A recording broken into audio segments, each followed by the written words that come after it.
John, President Trump's border crackdown picking up steam. Defense Secretary Pete Hegseth and my next guest were there yesterday, and here to talk about it, White House border czar Tom Homan. Sir, thank you for sticking around with us as we had that breaking news on another one of the cabinet nominees, RFK Jr., who advances to the floor.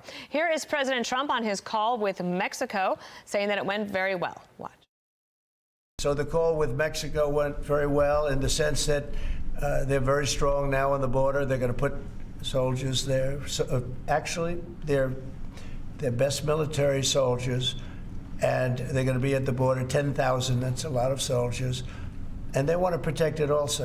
You also had this in the New York Post that Mexican drug cartels plan attacks on Border Patrol agents with kamikaze drones and other explosives to fight U.S. crackdown. Does President Trump designating the cartels as a terrorist organization change the way that we can protect our Border Patrol agents?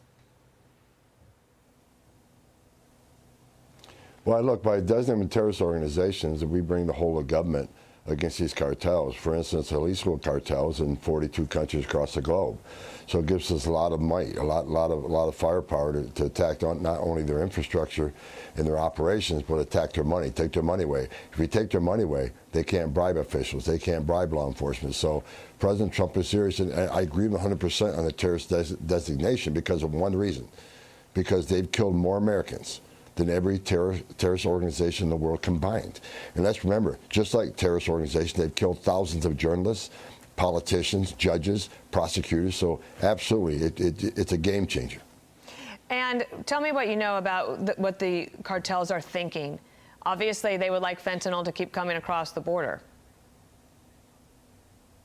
Look, I've said for months, once we secure this border, which we're pretty much there now, but once we secure the border and shut down their business, because if they can't get the drugs across, if they can't get the sex trafficking women and children across, and the alien smuggling, I mean, they're making more money right now than they've ever made. That's why the cartels in Mexico are having a war between themselves, trying to take control of each other's plazas because there's so much money involved.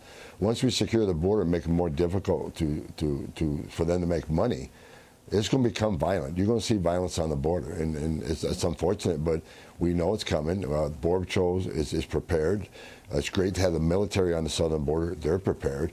It'd be a bad move on their part to harm any Border Patrol agent or soldier, because I think President Trump will reply with great force, and I think he has the capability of wiping these cartels off the face of the earth if they harm our soldiers or Border Patrol agents. So, word of advice, I wouldn't go there.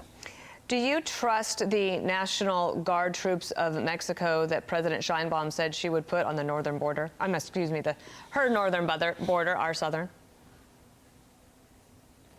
Well, we'll see. I mean, under Trump's first administration, they put military on their northern and southern border, and it had a great effect. But we'll see. Like I'm not ashamed to say that, you know, for decades I've said many in the military, Mexican military, many in Mexican law enforcement are corrupt, and a lot of it's not by choice. Either you do what the cartels tell you to do, or they'll kill you and your family. So we'll see. But the first administration, they were very effective. So I'm hoping they're equally a lot more effective now. With our military on the border, their military on the border, the cartel's going to be hurting. Which means this: when we secure the border, less fentanyl overdose deaths in the United States, less sex trafficking of women and children, less known suspected terrorists coming across that southern border. So it's a game changer, and President Trump's moving at lightning speed. I'm simply amazed what President Trump does every day to prove to me that he's the greatest president of my lifetime. He makes moves every day that supports that claim. I want to ask you about this. I won't play the sound just for time, but Secretary Rubio has said that El Salvador has offered to hold dangerous U.S. citizens and criminal migrants in its jails. What do you think of that? I think it's great. Under President Trump's first administration, they wouldn't take back MS-13 members. And when I told President Trump that, it took President Trump 48 hours until we were filling planes full of MS-13 members and sending them south. We got a strong president, and El Salvador's got a great president. They pretty much knocked MS-13 off their feet in the country of El Salvador. He's put tens of thousands of them in his prisons, and he's willing to take the ones we arrest here. He's willing to take a lot of criminal aliens that we arrest here. So great partnership so far with the president of El Salvador. Great partnership. All right, Tom Homan there in El Paso for us. Thank you for sticking around with us. We really do appreciate that.